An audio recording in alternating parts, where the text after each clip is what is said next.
సమస్య ఉంటే మీరు ప్రజా దర్బార్కి రావాలని. సో అదే నేపథ్యంలో కంటిన్యూ చేయండి. కడియం శ్రీహరి విషయంలోనూ కాంగ్రెస్ నేతలు సమాచోలన చేస్తున్నట్టు తెలుస్తుంది. బీఆర్ఎస్ టికెట్పై గెలిచిన కడియం శ్రీహరి లోక్సభ ఎన్నికల్లో వరంగల్ నుంచి కాంగ్రెస్ తరపున పోటీ చేసిన తన కూతురు కావ్యకు మద్దతుగా ప్రచారం చేశారు.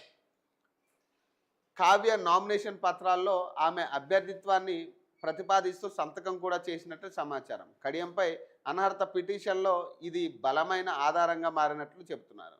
ఈ నేపథ్యంలో స్పీకర్ నోటీసులకు వివరణ ఇచ్చి విచారణలో పాల్గొనడమా లేక ఆయనతో కూడా రాజీనామా చేయించి ఉప ఎన్నికలకు ఎదుర్కోవడమా అన్న దానిపై కాంగ్రెస్ వర్గాలు తర్జన భర్జన పడుతున్నట్లు తెలిసింది.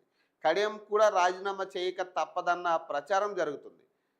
సో అనర్హత పిటిషన్పై వివరణ ఇచ్చేందుకు మరికొంత గడువు కావాలని కడియం శ్రీహరి స్పీకర్ గెడ్డం ప్రసాద్ని కోరారు. స్పీకర్ను శుక్రవారం ఆయన నివాసంలో కలిసి కడియం శ్రీహరి అఫిడవిట్లకు సంబంధించిన డాక్యుమెంట్స్ సిద్ధం చేసుకోవాల్సి ఉందని, వివరణ ఇచ్చేందుకు మరికొంత సమయం ఇవ్వాలని కోరారు.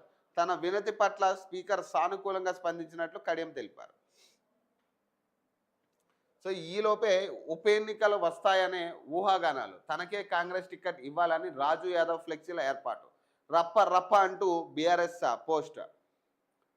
జూబ్లీహిల్స్ ఉప ఎన్నిక హడావడి ఇప్పుడిప్పుడే సద్దుమణుగుతుండగా ఖైరతాబాద్ అసెంబ్లీ నియోజకవర్గంలో పొలిటికల్ జోష్ మొదలైంది. రాష్ట్రంలో ఉప ఎన్నికలు వస్తాయనే ఊహాగానాలు కనిపిస్తుండడంతో ప్రచార యుద్ధం మొదలైంది. సోషల్ మీడియాలో పోస్టులు రాజకీయ వేడిని పుట్టిస్తున్నాయి. 2023 అసెంబ్లీ ఎన్నికల్లో ఖైరతాబాద్ నుంచి బీఆర్ఎస్ తరపున పోటీ చేసి గెలిచిన దానం నాగేంద్ర ఆ తర్వాత కాంగ్రెస్లోకి వెళ్ళారు. 2024 పార్లమెంట్ ఎన్నికల్లో కాంగ్రెస్ టికెట్పై సికింద్రాబాద్ లోక్సభ నియోజకవర్గం నుంచి పోటీ చేసి ఓడిపోయారు. ఇదిలా ఉండగా ప్రస్తుతం ఎమ్మెల్యేల పార్టీ ఫిరాయింపు విషయంలో సుప్రీంకోర్టు సీరియస్ అవ్వడంతో అసెంబ్లీ స్పీకర్ తుది నిర్ణయం తీసుకోవాలని పరిస్థితులు వచ్చినాయి. 10 మంది ఫిరాయింపు ఎమ్మెల్యేల పరిస్థితి ఎలా ఉన్నా దానం నాగేంద్ర కాంగ్రెస్ అభ్యర్థిగా సికింద్రాబాద్ లోక్సభ నియోజకవర్గం నుంచి పోటీ కారణంగా పార్టీ మారినట్టు స్పష్టమవుతుండటంతో దాంతో ఎమ్మెల్యే పదవికి ఆయన రాజీనామా చేస్తారనే ప్రచారం ఊపందుకుంది. ఈ రాజీనామా చేస్తారనే ప్రచారం ఊపందుకున్న నేపథ్యంలో 2 రోజులుగా ఖైరతాబాద్లో రాజకీయ సందడి నెలకొంది. మాజీ కార్పొరేటర్ కాంగ్రెస్ నాయకుడు రాజు యాదవ్ ఖైరతాబాద్కు ఉప ఎన్నిక వస్తే 30 ఏళ్లుగా పార్టీకి సేవ చేస్తున్న తనకు కాంగ్రెస్ టికెట్ కేటాయించాలని కోరుతూ ఖైరతాబాద్ ఫ్లైఓవర్తో పాటు పలు కూడళ్లలో ఫ్లెక్సీలు ఏర్పాటు చేశారు.